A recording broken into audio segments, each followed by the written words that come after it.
Blóðrásarkerfi er líffærakerfi sem sér að flytja blóð líkamann. Það samanstendur af líffærunum hjartanu og svo æðunum. Blóðrásarkerfi eru mismunandi í mismunandi lífverum, þó sem geri í grunninn það sama, þá eru þau misflókin. Okkar blóðrásarkerfi er aðalega tvíþætt.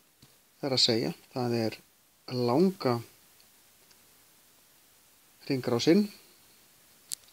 Það sjáum við mjög dularfullan mann. Hérna í hjartað. Það er langa hringrásin sem fer út í öll líffærin og svo stutta hringrásin sem fer bara í lungun. Þetta virkar í grunninn þannig að blóð leggur af stað frá hjartanu til líffærana með súrefni.